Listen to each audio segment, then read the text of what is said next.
Good morning, guys. This is Trooper Steve on patrol.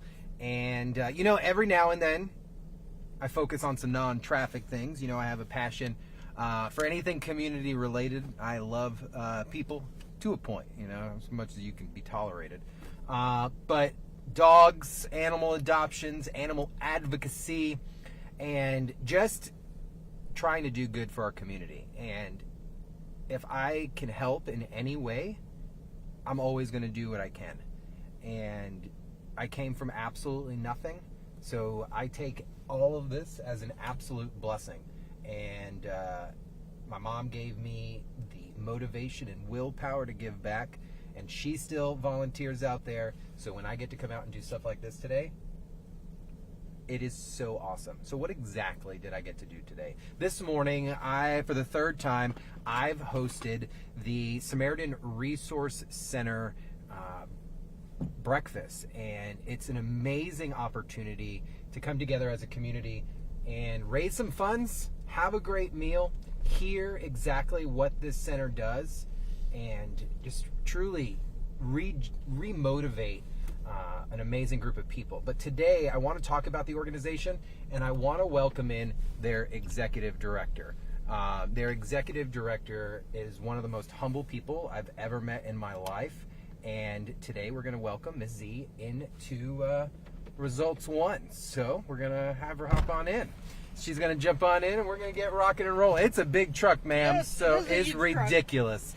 And short legs. Yeah, and I'm like 5'8" on a good day, and this is what they give me. So, all right, I'm going to give you the layout of the land in here. Okay, all right, give me the layout. Layout. So how it shows up on TV is right here on the Pixel. Okay. We've got the amazing Kathleen back at I like to call it Starship Command.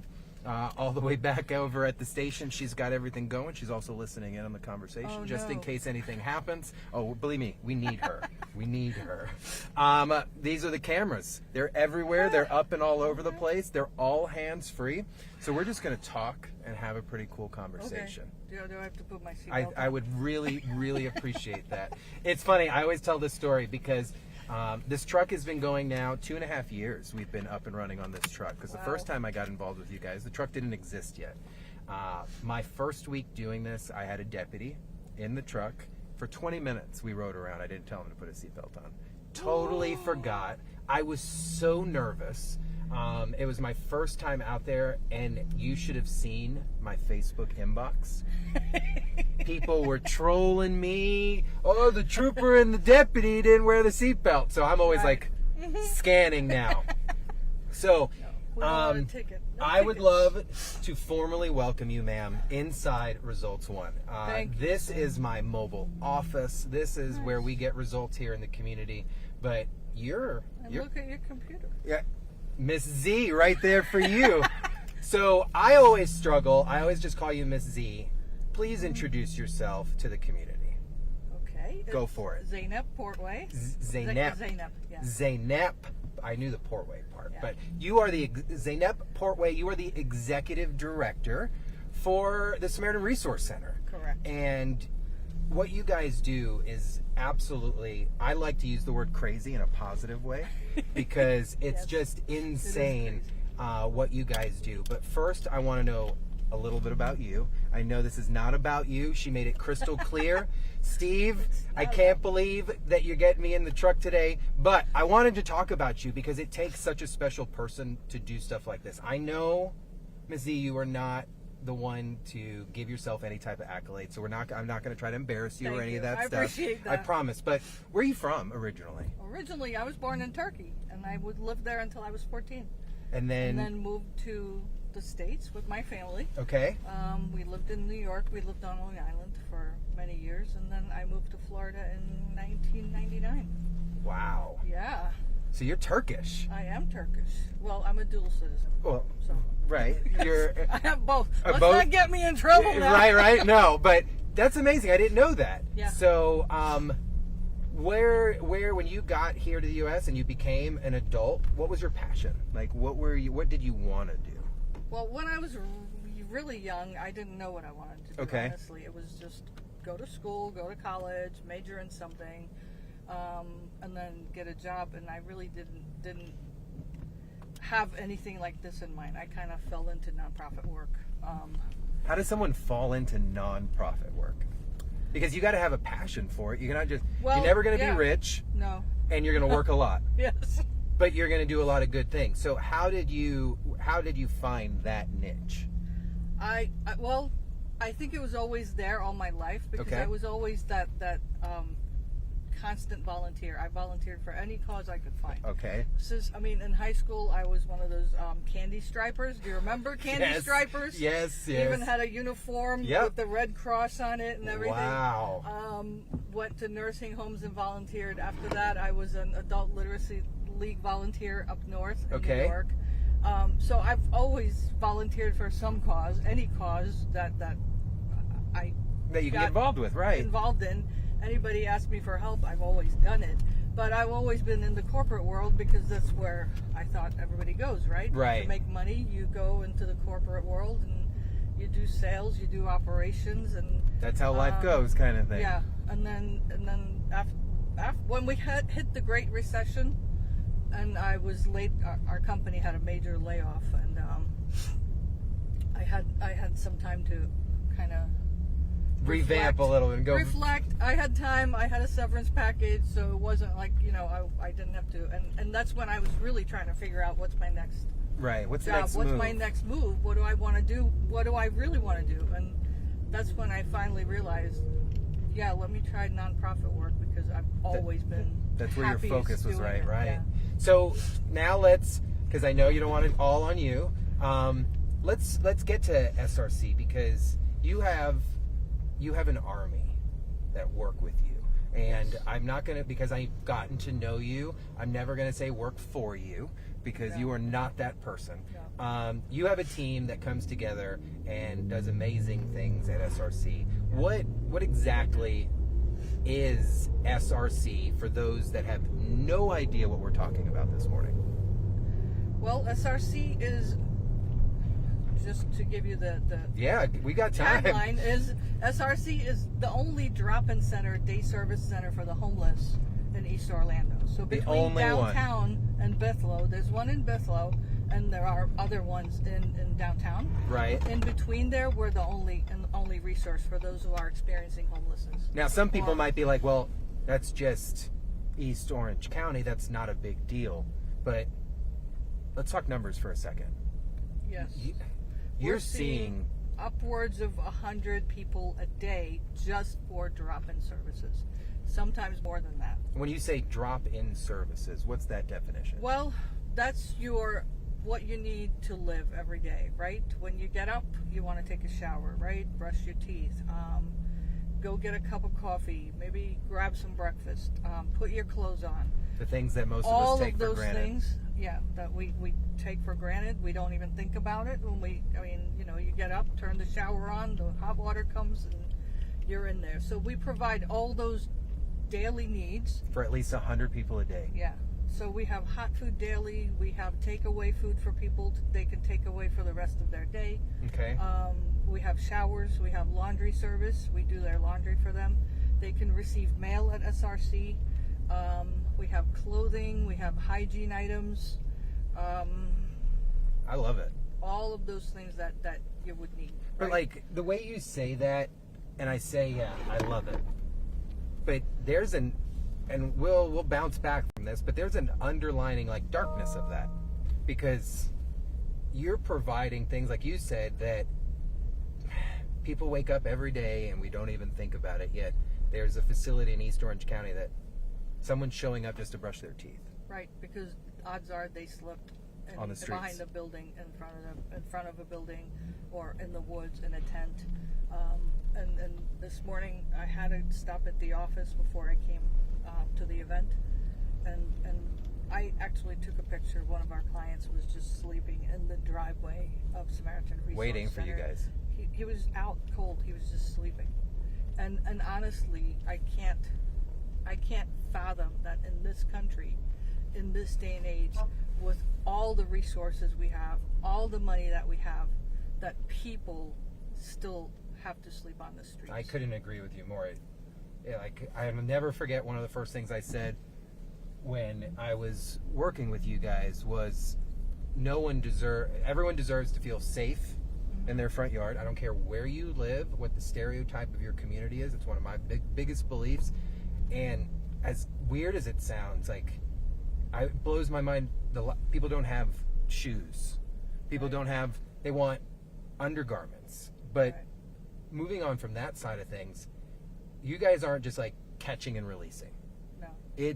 You're the resource side of this. You're not just the food isn't the resource. You guys are providing other services. Talk to me a little bit about when someone shows up and they say, because there's the stereotype that we have as someone who's not homeless, that this is a choice of theirs and they don't want to fix it. But sometimes the rut is so deep, they just need some help. Talk to me a little bit about the resources you guys are providing there and what you can provide. Well, the day service resources are how we start building a relationship with somebody. Okay. Right? Who first comes in the door, they come in just to get food because that's all they want. They're hungry. So you're trying to build trust, not just that's not just grab a person, it's a number, move on kind of thing. Well, because first of all, you have to talk to them. You have to have a relationship so they can tell you what they want for themselves. Right? Because what you and I want for them is not necessarily going to be what they want for them. Well, I'm sure too it's not easy to, as an adult, to face a peer and say, I need help. Oh no, not at all. And I know that a lot of them mention that and that's why we try to make sure we're respectful. Our volunteers are great at this. Our staff is great at it, to respect and treat them with dignity. And give them the choices, right? Not force them into doing this or doing that. Not force someone into what I think is best for them, but what they want to do, what they think is best for them. And sometimes it takes a long time. Sometimes it's not as long. It's easier. It's shorter. But when people have been homeless for a long time, it's just so much harder to dig out of it. Right. And because we have a housing crisis, we have lack of affordable housing, it just makes it tougher for people to get into something they can afford because they can't afford anything. Right. Talk to me a little bit about for you personally, a great success story or a moment in the years, because I've only been a blink in time involvement with you guys, and I've heard Mateo's story. I got to hear Marquise's story today, and you're constantly surrounded by it. There's got to be something special that you could share that maybe let someone goes, wow, they're really changing lives out there. Well, sometimes it's like Marquise's story. It's a big story. It's huge. He's gonna sign his lease for his first apartment. We supported him. Sometimes I felt like I was raising a kid because it was, how are you doing in school? Oh, I didn't do well. Marquise, you got to do well. You got to do better. You got to study. We got to get you a job. So I do that, and his case manager, Nancy, does that. All of us do that. So that's a great story. We have a bunch of other ones like that. We had one that had been one of our clients who'd been homeless for a long, long time. And it took a while. It took a long time, but he was a veteran, and but he didn't want services. He didn't want to go to the VA. He didn't want services. And again, my nagging. Was this 3 years ago? Yeah. I think that was the 3 years ago. I was there at that one. No. He would never speak. He would never speak? Okay. He doesn't even like his picture taken. Oh, he's one of those. Yes, he's one of those. He doesn't even want his picture taken. Anywhere. But nagging. Hey, do you want it? Danny, let's look into housing. You can get housed. You're a veteran. Let's look into housing. And finally, I talked him into it. But it was basically not me talking him into it. It's him saying, hey, this is getting old. Sleeping on the concrete is getting old. Let's figure it out. Because he didn't think he was going to be able to get help, but he was able to get help. He got housed. Then he got a job. And even that was, hey, let's get you a job. Let's work on it. Oh, no, I haven't worked a real job in 20 years. I don't know that I could hold a job. So it's almost like you guys are not only resources, but we're instilling confidence back in people, humanity. Mm-hmm. Look, you were down, but I see you. kind of thing. Like You today, have to see the potential in people, right? Everybody has potential. everybody has potential. I and agree just with because they don't look like it when you see them doesn't mean that they can't do things, they can't be successful. And really, what's your definition of success, right? That's true. That's true. Like, I mean, just because you don't have the shiny car doesn't mean someone else isn't happy without it, Right. kind of thing. Right. Today, even reading that one story of Mateo, he talks about how you guys walked him to his appointments for his security licenses. Yeah. Went and drove him and paid for things so that he can now get a paycheck and a Right. job, and now he's full time as a G&D licensed security officer. I haven't heard of such a thing, of a turnaround of someone like that, and then especially getting into a protection and like of service type of job. Right. It's Yeah. pretty amazing. And some people can, like I said, some people can do it faster and easier, but we will do whatever it takes, and that's the thing about our team. What they do well is You guys don't stop. we don't stop, and we will hold your hand and walk you there. Right. If we have to drive you somewhere, we'll drive you there. I've had people in my car. I don't have as much time to be in the weeds anymore. But when I first started as SRC, I would put people in my car and drive them to rehab. You want to go to rehab right now? Like, let's go. If they're saying yes, Yeah. you're going to make it happen. Yeah. Oh, I love it. Well, like one of my outreach case managers on the video said, you have to meet people where they are, right? So not everybody can just go and do it. Whether they don't have the confidence, whether they've been rejected too many times, whether they've heard no too many times, Right. Whatever the reason is, they can't just get up and go. It's not as easy for everybody. No, you got a really good point. You have how can people find out more about SRC? Well, we have a website. They can go to SamaritanResourceCenter.org. Okay. We have a Facebook page. Look We at that. are also on LinkedIn. Look at that page Ah, right look at there. that beautiful I set page. you up for that one. So you guys have an amazing website, Nazib, because it's very clear. You're just simply trying to make a difference. You guys are truly faith-based, leading, but there for everybody. Right. And trying to spread the love. You guys have a pretty interesting site, because when you scroll down, you can start to see what your contributions contribute to. Right. And so far, 77,000 services provided. Individuals served, over 1,900. Right. And then this is crazy that you even keep how many showers you guys are providing. And it's like, wait, that's a service. And someone's Right. like, well, why can't they just shower? Because they don't have it. And Right. that's what you guys are doing. Over 4,000? Insane. Right. For these numbers here, for you, what sticks out the most to you that you want to fix? What's your priority? If you had to pick one. Housing. Housing. We need housing. We Because need that changes affordable everything. Housing. That Yes. changes everything. Yes. Puts people on a path Yeah. of some success right That's there. the biggest difference. Yeah. And then people can get involved. I like this too, because if you scroll down on the website here, it's so easy. Yes. You just click and contribute, Yes. and you're good to go. So today we did something rather interesting. You talked about continuous giving and then the one-time giving. That such a small contribution gives so much Yes. here back to SRC. So guys, head over to the website. We'll have it posted at clickorlando.com. Your money is going directly back here to Orange County. This money's not going to some corporate fund in some iCloud somewhere. I can promise you, Ms. Z's not going to allow that. So coming back out,